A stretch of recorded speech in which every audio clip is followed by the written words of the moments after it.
लंबे समय से अनशन पर बैठे प्रदर्शन कर रहे हैं, लेकिन सरकार के कानों में जू नहीं रही। बीपीएससी अभ्यर्थियों के समर्थन में तेजस्वी जी सबसे पहले माननीय मुख्यमंत्री जी को दो बार पत्र लिखा है। बजट सत्र शुरू होने वाला है, विधानमंडल में इस मुद्दे को हमारी पार्टी, हमारा गठबंधन पुरजोर तरीके से उठाएगी और उन नौजवानों को इंसाफ दिलाएगी। नमस्कार, आप लाइव सीरीज देख रहे हैं। आपके साथ मैं हूं वसीम खान। देखिए, राजधानी पटना के साथ साथ बिहार में आपराधिक घटनाएं लगातार बढ़ रही है, खूब हो रहा है थाए थाए। दूसरी तरफ तेजस्वी यादव खेत खलियान में भी उतर रहे हैं। हमारे साथ मृत्युंजय तिवारी हैं, बीपीएससी अभ्यर्थी लगातार अपनी मांगों को लेकर आमरण अनशन। क्या सरकार मांगे सुनेगी? मामला तो कोर्ट में भी है।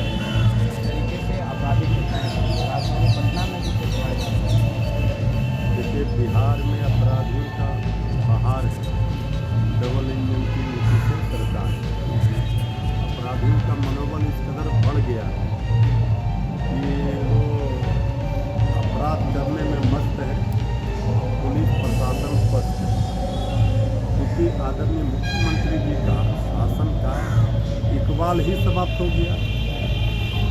तो प्रशासन पूरी तरह से कानून व्यवस्था को बनाए रखने में नाकाम साबित हो रही है। कानून व्यवस्था पूरी तरह से बिहार में चौपट हो गई। अब इसे किस राज्य की संज्ञा दी जाए? कल आदरणीय प्रधानमंत्री जी आ रहे हैं भागलपुर बिहार, तो वो बताएंगे कि बिहार में कौन सा राज्य है, इसे किस राज्य की संज्ञा दी जाएगी। देखिए, सारे चीज़ों को लगाया गया है। जब सत्ता का संरक्षण अपराधियों को होता है तो फिर अपराध बेकाबू होते हैं, बेलगाम अपराध होते हैं।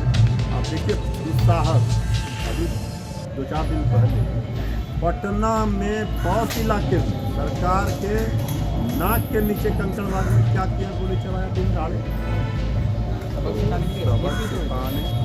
सबक सिखाने क्या उन्होंने दहशत फैलाया, सब कुछ किया। हमारा कहने का मतलब है, जो लोग जंगल राज का राग अलापते वो बताएं इसे किस शासन की संज्ञा दी है। अभी भी आप लोगों को डर लगता है? हमको डर क्या लगेगा? जनता अपराधियों के तांडव से बिहार करा रहा है। सत्ता में बैठे लोग पुराना कैसेट बजा रहे हैं, अपनी उपलब्धि बता नहीं रहे हैं। अभी तो बता ही रहे हैं कि 11 बजे रात तक जो लोग हैं वो घूमते हैं। अब आदरणीय मुख्यमंत्री जी तो कह रहे हैं कि जेडीयू के लोग 2005 के पहले कुछ सृष्टि था ही नहीं, कुछ था ही नहीं। ये तो अब जनता तय करेगी क्या था क्या नहीं था। उस समय मंगल राज था, उस समय गरीब गुरुओं का राज था। आज क्या है? अपराधी राज कायम हो गया। अपराधी बेलगाम है, इस पर सत्ता में बैठे लोग तो सवाल जनता का है। इस बार जनता पाई का हिसाब लेने के लिए तैयार है। किसी की लड़ाई जनता तेजस्वी जी का तो खेत खलियानों से ही नाता रहा है।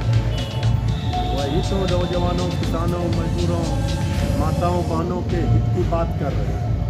सब लोग देख रहे हैं। खेत से तो हमारे विरोधियों का कोई नाता नहीं रहा है। खेत में, खलियानों में काम कर रहे किसानों, मजदूरों के हक की लड़ाई कौन लड़ रहा है? तेजस्वी जी लड़ रहे हैं।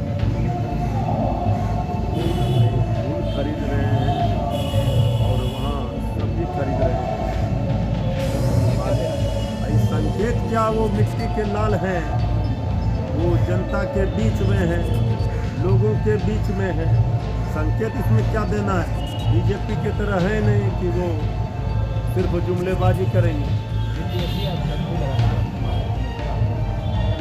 सरकार अब तक कदम नहीं उठा पाई, क्या? ये देखिए, सरकार की संवेदनहीनता की पराकाष्ठा है। छात्र, नौजवान, बीपीएससी अभ्यर्थी अपनी मांगों को लेकर लंबे समय से अनशन पर बैठे प्रदर्शन कर रहे हैं, लेकिन सरकार के कानों में जू नहीं रही। अब इतनी संवेदनहीन सरकार क्या भला करेगी? छात्रों, नौजवानों, बीपीएससी अभ्यर्थियों के समर्थन में तेजस्वी जी सबसे पहले आए। आज भी तेजस्वी जी उनको न्याय दिलाने के लिए लगातार प्रयास कर रहे हैं। सरकार माननीय मुख्यमंत्री जी को 2-2 बार पत्र लिखा है। बजट सत्र शुरू होने वाला है। विधानमंडल में इस मुद्दे को हमारी पार्टी, हमारा गठबंधन पुरजोर तरीके से उठाएगी और उन नौजवानों को इंसाफ दिलाएगी। आपके पार्टी के नेता ने कहा कि नवंबर में अगर सरकार आपको जाती तो नवंबर में जाएगी, तो क्या नवंबर तक इंतजार करना पड़ेगा? ये सरकार को जगाना, सरकार को आईना दिखाना जो विपक्ष का धर्म है, विपक्ष कर रहा है। तेजस्वी यादव जी लगातार सरकार से सवाल कर रहे हैं, हर विषय पर कर रहे हैं। सरकार की नाकामी है उसको उजागर कर रहे हैं। लेकिन अब वो दिन दूर नहीं है, 2-4 महीने 6 महीने में जब चुनाव होंगे तो बिहार में तेजस्वी सरकार बनेगी। इस सरकार ने जिसके जिसके साथ अन्याय किया है सबको न्याय मिलेगा। लेकिन ये मामला सिर्फ नेतृत्व का है।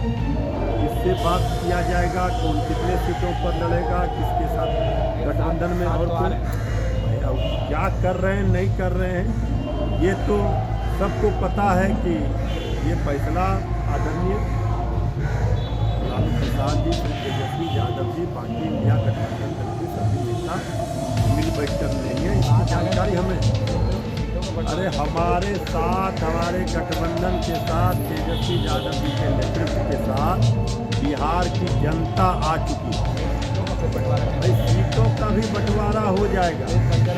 कहीं कोई न खंजर है न कहीं कोई, सब आपस में सौहार्दपूर्ण तरीके से बिहार की भलाई के लिए लड़ाई लड़नी है। इसके लिए सब लोग तैयार हैं। इस सरकार की विदाई करना 2020 में तो हम सरकार बनाते बनाते रह गए।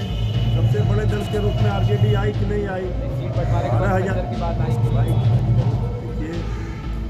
जब गठबंधन में आप चुनाव के समय ये सब चलता रहता है, लेकिन हमारे पास नेता है, नीति है, नीयत है, काम करके दिखाया तेजस्वी यादव जी ने 17 महीने में। तो लड़ाई 17 महीने बनाम 17 वर्षों की 18 वर्षों की है। इसका हिसाब तो जनता को देना होगा। पाई पाई का हिसाब जनता लेगी। गठबंधन का स्वरूप बदल रहा है, सीटों को लेकर राजद कंप्रोमाइज करेगी। भाई देखिए, हमारी लड़ाई है कि यहाँ बीजेपी को, सांप्रदायिक शक्तियों को रोकना, एनडीए सरकार को उखाड़ फेंकना।